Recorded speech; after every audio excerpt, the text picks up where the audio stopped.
আজ পবিত্র একটি দিন, জুমার দিন। এই জুমার দিনে যদি কোনো ব্যক্তি এই 9টি আমল করতে পারে, ইনশাআল্লাহ তাআলা আল্লাহ যদি কবুল করে নেয়, মৃত্যুর পর অবশ্যই হাসতে হাসতে আল্লাহর জান্নাতে চলে যেতে পারবে। প্রিয় দর্শক, আজ সেই পবিত্র দিন, জুমার দিন। নবীজি সাল্লাল্লাহু আলাইহি ওয়াসাল্লাম বলেন, জুমার দিনটি হলো গরিবের জন্য হজের একটি দিন। প্রিয় দর্শক, আজ পবিত্র জুমার দিনে এই 9টি বিশেষ আমল অবশ্যই বেশি বেশি পরিমাণে করার মতো চেষ্টা করব ইনশাআল্লাহ। তো আমার বিশ্বাস, যে ব্যক্তি নবীজি সাল্লাল্লাহু আলাইহি ওয়াসাল্লামকে অনেক বেশি ভালোবাসে, আল্লাহ তাআলাকে ভয় করে, দ্বীন ইসলামকে সমর্থন করে, সে আজকের ভিডিওটি অবশ্যই সম্পূর্ণ দেখবে। এইখান থেকে প্রতিটি আমলকে সুন্দরভাবে শিখবে। পরবর্তীতে নিয়মিত এই আমলগুলো অবশ্যই সে করবে ইনশাআল্লাহ। তো চলুন প্রিয় দর্শক, আজ জুমার দিনের 9টি বিশেষ আমল সুন্দরভাবে শিখে নেই। 1 নম্বরে যেই আমলের কথা বলবো, সে আমলটি হলো, নবীজি সাল্লাল্লাহু আলাইহি ওয়াসাল্লাম বলেন, যদি তোমরা কঠিন বিপদের সম্মুখীন হয়ে যাও, তাহলে তোমরা পাঠ করো, লা ইলাহা ইল্লা আনতা সুবহানাকা ইন্নী কুনতু মিনাজ জালিমিন। নবীজি সাল্লাল্লাহু আলাইহি ওয়াসাল্লাম বলেন, যে ব্যক্তি কঠিন বিপদের সম্মুখে দাঁড়িয়ে এই বাক্যটি পাঠ করতে পারবে, আল্লাহ তার সকল বিপদ আপদ, বালা মুসিবত সব নিমিষেই দূর করে দেবেন ইনশাআল্লাহ। নবীজি সাল্লাল্লাহু আলাইহি ওয়াসাল্লামের সাহাবে কেরামগণ যখনই বিপদের সম্মুখীন হইতেন, এই বিশেষ দোয়া পাঠ করতেন। নবী ইউনুস আলাইহিস সালামের এই পাঠকৃত দোয়াটি অনেক অনেক অনেক বেশি দামি। নবী ইউনুস আলাইহিস সালামকে যখন সাগরের একটি বিশাল আকৃতির মাছ গিলে ফেলল, নবী ইউনুস আলাইহিস সালাম সেই মাছের পেটে দীর্ঘ 40 দিন পর্যন্ত ছিলেন। তিনি সেইখানে থেকে অনেক দোয়া করেছেন আল্লাহ তাআলার দরবারে। আল্লাহ তাআলা কোনো দোয়াই কবুল করেন নাই। যখন তিনি বলেছেন, লা ইলাহা ইল্লা আনতা সুবহানাকা ইন্নী কুনতু মিনাজ জালিমিন, আল্লাহ সুবহানাহু ওয়া তাআলা সাথে সাথেই তার দোয়াকে কবুল করেছেন এবং মাছের পেট থেকে বের হওয়ার সুযোগ করে দিয়েছেন। তাই প্রিয় দর্শক, আমরাও যদি এই বাক্য পাঠ করে আল্লাহর কাছে চাইতে পারি, বিপদ থেকে পরিত্রাণ পাওয়ার জন্য আল্লাহর কাছে এই দোয়া বেশি বেশি পরিমাণে পাঠ করতে পারি, আল্লাহ আমাদেরকে চাওয়া পাওয়ার জিনিসও দান করবেন, আবার বিপদ আপদ থেকে অবশ্যই হেফাজত করবেন ইনশাআল্লাহ। নবীজি সাল্লাল্লাহু আলাইহি ওয়াসাল্লাম বলেছেন, উম্মত, কঠিন বিপদের সম্মুখীন হয়ে গেছো, কোনো সমস্যা নেই, এই দোয়া পাঠ করো, আল্লাহ তোমার বিপদ দূর করবেন ইনশাআল্লাহ। 2 নম্বর যেই দোয়ার কথা বলবো, সেই দোয়াটি হলো, নবীজির সামনে কয়েকজন সাহাবী বসা। নবীজি সাহাবে কেরামদেরকে লক্ষ্য করে বললেন, ও আমার সাহাবীরা, আমি কি তোমাদেরকে এমন একটি আমলের সাথে পরিচয় করিয়ে দেব না, যেই আমল যদি তোমরা পাঠ করতে পারো, আল্লাহ তাআলা তোমাদেরকে জান্নাতের গুপ্তধনের সন্ধান দিয়ে দিবে। সাহাবে কেরাম রাদিয়াল্লাহু তাআলা আলাইহিম আজমাইন ছিল আমলের জন্য অনেক বেশি পাগল। সাহাবীরা বলল, ইয়া রাসূলুল্লাহ, বলুন কোন সেই আমল? নবীজি সাল্লাল্লাহু আলাইহি ওয়াসাল্লাম বলেন, যদি কোনো ব্যক্তি লা হাওলা ওয়ালা কুওয়াতা ইল্লা বিল্লাহ পাঠ করতে পারে, আল্লাহ তাআলা তাকে জান্নাতের গুপ্তধনের সন্ধান দিয়ে দিবেন। প্রিয় দর্শক, ছোট্ট একটা প্রশ্ন করি, জান্নাতের গুপ্তধন যে ব্যক্তি পাবে, সে কি জান্নাতের নিয়ামত পাবে না? সে কি জান্নাত পাবে না? আপনি এই জবাবটুকু অবশ্যই কমেন্টের মাধ্যমে জানিয়ে দিন ইনশাআল্লাহ। তবে আমার মন বলে অবশ্যই আল্লাহ তাকে জান্নাত দান করবেন, কারণ যে জান্নাতের গুপ্তধন পায়, আল্লাহ তাআলা তাকে জান্নাতও দান করবেন। সুবহানাল্লাহ। কারণ জান্নাতি বান্দাবান্দি জান্নাতের নিয়ামত ভোগ করবে, জাহান্নামীরা কখনোই জান্নাতের নিয়ামত ভোগ করতে পারবে না। কেমন সেই শান্তির জান্নাত জানেন? ওই জান্নাতে কোনো কষ্ট থাকবে না, জান্নাতে থাকবে শুধু সুখ আর সুখ। হযরত আবু বকর রাদিয়াল্লাহু তাআলা আনহু, ওসমান রাদিয়াল্লাহু তাআলা আনহু ও অন্যান্য সাহাবায়ে কেরাম নবীজির সামনে বসা। নবীজি সাল্লাল্লাহু আলাইহি ওয়াসাল্লাম বললেন, জান্নাতের মধ্যে কোনো যুবক প্রবেশ করবে, কিন্তু কোনো বৃদ্ধ মানুষ প্রবেশ করতে পারবে না। যারা বয়োবৃদ্ধ সাহাবী ছিল, অর্থাৎ বয়স্ক সাহাবী ছিল, তারা টেনশন অথবা পেরেশানিতে পড়ে গেল। তারা মনে মনে ভাবতে লাগলো, নবীজি আবার এটা কি বললেন? আমরা কি জান্নাতে যাইতে পারবো না? নবীজি সাল্লাল্লাহু আলাইহি ওয়াসাল্লামকে তারা প্রশ্ন করলো, ইয়া রাসূলুল্লাহ, আমরা তো বৃদ্ধ মানুষ, আমরা কি জান্নাতে যাইতে পারবো না? নবীজি বলেন, অবশ্যই জান্নাতে যেতে পারবা, তবে তোমরা যুবক অবস্থায় জান্নাতে প্রবেশ করবা। শোনো, জান্নাতের মধ্যে যত মানুষ প্রবেশ করবে সবাই যুবক অবস্থায় জান্নাতে প্রবেশ করবে। সবাই থাকবে 40 বছরের টকবগে যুবক। সুবহানাল্লাহ, আল্লাহু আকবার। আদম আলাইহিস সালামের মতো 60 হাত লম্বা সবাই হবে। আল্লাহু আকবার। প্রিয় দর্শক, সবার সৌন্দর্য অনেক অনেক অনেক গুণ বৃদ্ধি পাইবে। বুঝতে পেরেছেন? তো আমরা দ্বিতীয় নাম্বার আমল বলবো, লা হাওলা ওয়ালা কুওয়াতা ইল্লা বিল্লাহ। 3 নাম্বার যেই আমলের কথা বলবো সে আমলটি হলো, নবী যখন মেরাজে গিয়েছিলেন তখন তিনি জান্নাতের মধ্যে কার যেন পায়ে হাঁটার আওয়াজ পাইতেছেন। নবীজি জিবরাইল আলাইহিস সালামকে ডেকে ডেকে বললেন, জিবরাইল, আমি তো কাউকে দেখতে পাচ্ছি না, কে এমন ঠক ঠক করে জান্নাতে হাঁটে? জিবরাইল বলল, ইয়া রাসূলুল্লাহ সাল্লাল্লাহু আলাইহি ওয়াসাল্লাম, এটা হলো আপনার ওই সাহাবী বেলাল রাদিয়াল্লাহু তাআলা আনহু। নবীজি আশ্চর্য হয়ে গেলেন, বেলাল দুনিয়ায় আছে? বেলাল কিভাবে এইখানে আসলো? নবীজি দুনিয়ায় আইসা বেলাল রাদিয়াল্লাহু তাআলা আনহুকে ডেকে ডেকে জিজ্ঞেস করলেন, বেলাল, তুমি কি এমন আমল করো যে আমলের কারণে আল্লাহ তোমাকে এমন মর্যাদা দিয়েছেন? নবীজি সাল্লাল্লাহু আলাইহি ওয়াসাল্লামের প্রশ্নের জবাবে বেলাল রাদিয়াল্লাহু তাআলা আনহু বললেন, ও নবী, আমার এমন কোনো আমল নেই, তবে একটি আমল আমার আছে। আমি যখনই ওযু করে মসজিদে যাই, সাথে সাথে 2 রাকাত তাহিয়াতুল ওযু সালাত আদায় করি। নবীজি সাল্লাল্লাহু আলাইহি ওয়াসাল্লাম বললেন, ও বেলাল, আল্লাহ হয়তোবা তোমাকে এই আমলের বরকতে এমন সওয়াব দান করেছেন। সুবহানাল্লাহ। কারণ কোন দিনের আমল আল্লাহর দরবারে কবুল হয়ে যায় এটা কেউ বলতে পারে না। নবীজি সাল্লাল্লাহু আলাইহি ওয়াসাল্লাম বলেন, তোমরা ছোট্ট আমলকে ছোট্ট বলে ছেড়ে দিও না, এই আমলেরও অনেক বেশি দাম। শোনো, হাসরের মাঠে যখন বান্দাবান্দির আমলনামা মিজানের পাল্লায় ওজন দিয়ে দেওয়া হবে, ফরজ আমলগুলো শেষ হয়ে যাবে, সুন্নত আমলগুলোও শেষ হয়ে যাবে ওজন দেওয়া। এখনও দেখা যাবে যে ওই বান্দাবান্দির বদের আমল ভারী, কিন্তু নেকের আমল হালকা। আল্লাহ তখন বলবে, ও আমার ফেরেশতারা, আমার এই বান্দা অথবা বান্দির আমল নামায় দেখো তো নফল আমল আছে কিনা। যদি নফল থেকে থাকে, নফলগুলোকে ফরজের সমতুল্য করে ওজনে দিয়ে দাও। সুবহানাল্লাহ। প্রিয় দর্শক, তাই নবীজি বলেন, ছোট্ট ছোট্ট নফল আমলগুলোকেও ছেড়ে দিও না। তোমরা তো জানো না যে কোন দিনের আমল আল্লাহ কবুল করবেন। একটা আমল আল্লাহ কবুল করবেন, হয়তোবা এই আমলের উসিলায় আল্লাহ জান্নাত দান করবেন। চলুন একটা আমলের দৃষ্টান্ত দেই, তাহলেই বুঝতে পারবেন। 4 নাম্বার আমল, নবীজি সাল্লাল্লাহু আলাইহি ওয়াসাল্লাম মেরাজে গেলেন। তিনি জান্নাতের মধ্যে একজন ব্যক্তিকে আনন্দে ঘুরে থাকতে দেখলেন। নবীজি জিবরাইল আলাইহিস সালামকে ডেকে ডেকে জিজ্ঞেস করলেন, জিবরাইল, এটা কোন ব্যক্তি যে ব্যক্তি জান্নাতে এমন আনন্দে ঘুরে বেড়াচ্ছে?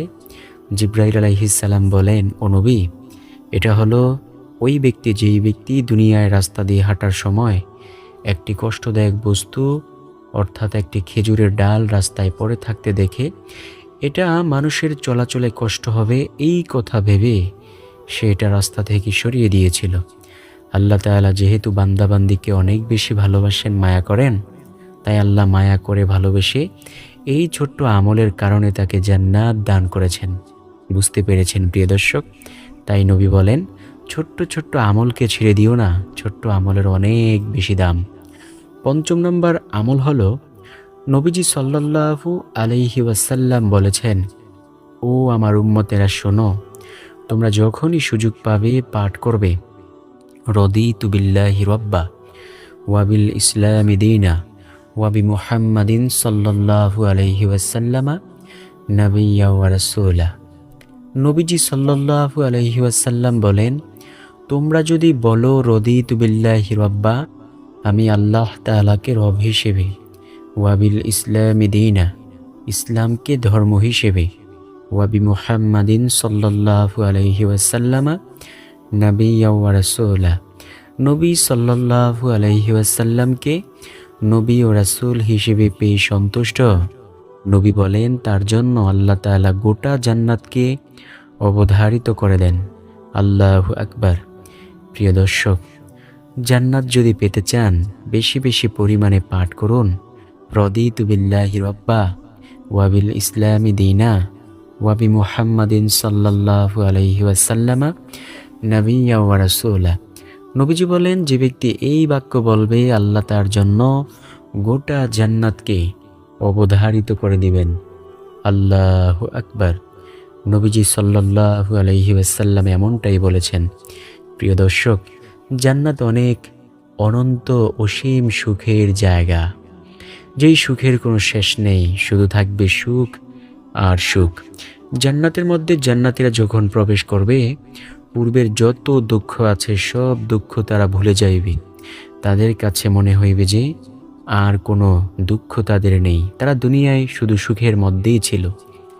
একটা উদাহরণ দেই, যখন আপনি দুনিয়ায় দুঃখের মধ্যে থাকবেন, আপনার কাছে মনে হইবে যে সুখ আপনার কাছে নাই, কিন্তু যখন সুখের মধ্যে আবার আসবে আপনার জীবন, আপনি তখন সেই পূর্বের দুঃখগুলো আস্তে আস্তে ভুলে যাইবেন। আপনার কাছে মনে হইবে যে দুনিয়ায় আপনি শুধু সুখের মধ্যেই ছিলেন, আর সেই জান্নাতের মধ্যে যেখানে সুখ অতুলনীয়, সেইখানে আপনার কি উপায় হবে প্রিয় দর্শক? তখন আপনি কি মনে করতে পারবেন যে আপনি দুনিয়াতে দুঃখে কষ্টে ছিলেন? সুবহানাল্লাহ, আল্লাহু আকবার। ষষ্ঠ নাম্বার যেই আমলের কথা বলবো, সেই আমলটি হলো নবীজির সামনে কয়েকজন সাহাবী বসা।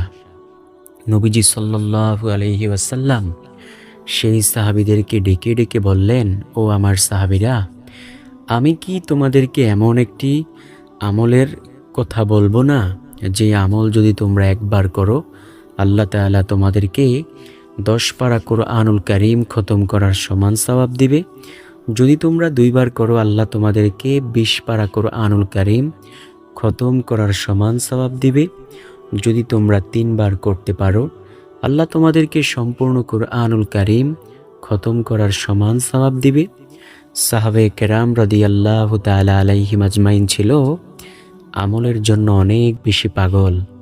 সাহাবী বলল, ইয়া রাসূলুল্লাহ, বলুন কোন সে আমল?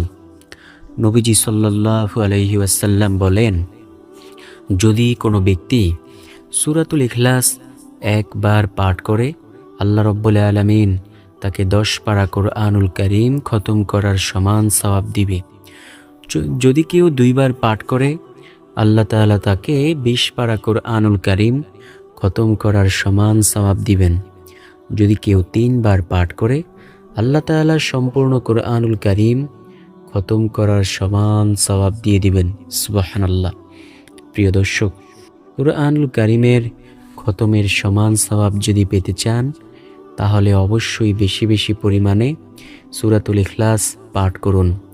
একজন সাহাবী নবীর কাছে আইসা বলল, ইয়া রাসূলুল্লাহ, আমি সূরাতুল ইখলাসকে অনেক বেশি ভালোবাসি, এটা আমার কাছে পড়তে অনেক ভালো লাগে।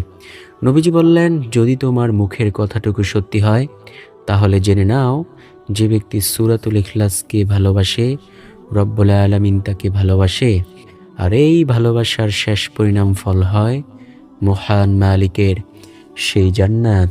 সুবহানাল্লাহ, আল্লাহু আকবার। নবীজি সাল্লাল্লাহু আলাইহি ওয়াসাল্লাম আরও বলেছেন, ও আমার উম্মতেরা শোনো, কোনো ব্যক্তি যদি সূরাতুল ইখলাসকে ভালোবাসতে পারে, রব্বুল আলামিন তাকে ভালোবাসে, আর এই ভালোবাসার শেষ পরিণাম ফল হয় মহান আল্লাহর সেই জান্নাত, যেই জান্নাতের ওয়াদা আল্লাহ তাআলা নিজেই করেছেন। সুবহানাল্লাহ, আল্লাহু আকবার। সপ্তম নাম্বার যেই আমলের কথা বলবো, সেই আমলটি জানতে হলে নবীজি সাল্লাল্লাহু আলাইহি ওয়াসাল্লামের একটি হাদিস শুনতে হবে।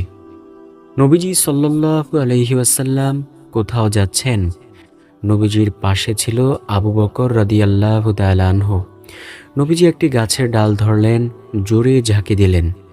এতে করে ওই গাছ থেকে কিছু পাতা ঝরে পড়ল।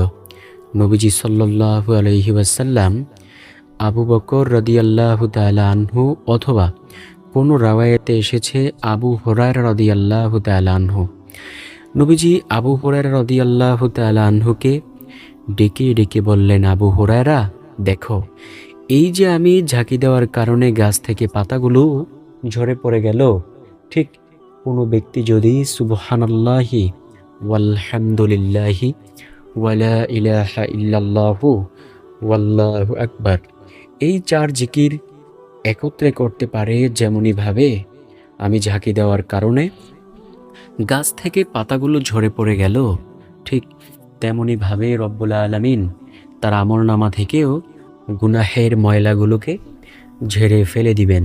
সুবহানাল্লাহ। প্রিয় দর্শক, আমি যে প্রথমত বলেছিলাম যে আবু বকর, সেইখানে একটু মিস্টেক হয়েছে, তো সেই রাওয়ায়াত অত্যন্ত দুর্বল।